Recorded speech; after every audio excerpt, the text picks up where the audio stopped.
Saya ini agak kesusahan kayaknya yang untuk menerapkan ini di kelas kecil ya, apalagi di kelas 1 dan kelas 2 SD. Nah, adakah strategi dari Miss Rahel untuk anak kelas kecil?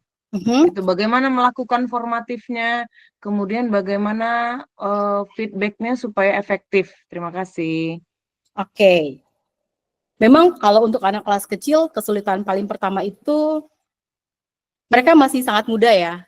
Jadi mereka untuk diminta merefleksikan pekerjaan pasti lebih menantang ketimbang anak kelas besar. Nah, kita bisa mulai sebenarnya tadi ada di step yang paling akhir. Untuk mereka siap memberikan feedback kepada temannya, mereka coba dulu berikan feedback kepada dirinya sendiri.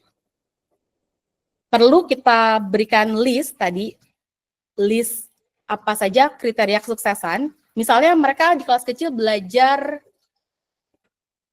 penjumlahan. Penjumlahan itu kriteria suksesnya apa sih kalau penjumlahan? Angka yang dijumlahkan berarti nanti hasilnya akan lebih besar ya. Misalnya pendekatannya dengan menggunakan garis bilangan.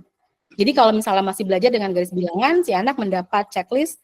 Ketika saya membuat garis bilangan yang menjumlahkan, maka posisi awal saya akan melompat sejauh penambahan yang dilakukan.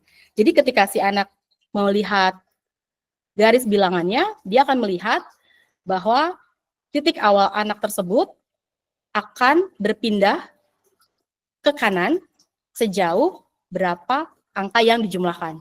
Jadi kita bisa memberikan list, tadi checklistnya adalah hasil yang saya dapatkan, nilainya pertama harus lebih besar daripada angka mula-mula.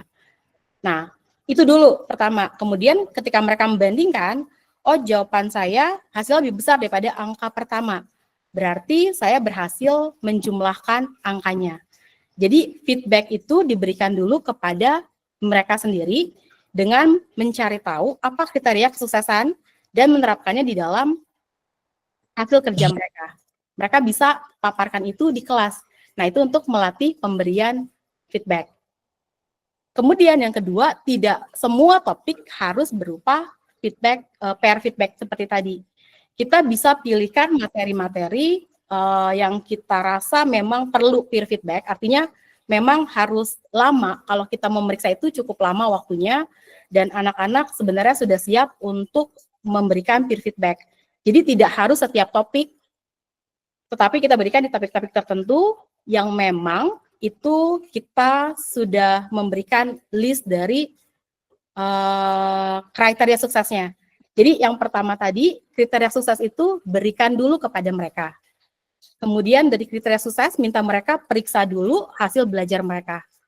Kemudian minta mereka untuk mengatakan di depan kelas atau di tempat mereka duduk, tapi untuk semua anak, katakan apakah mereka sudah mencapai kesuksesan kriteria kesuksesannya atau belum, dan apa buktinya. Nah, itu dulu untuk melatih peer feedback.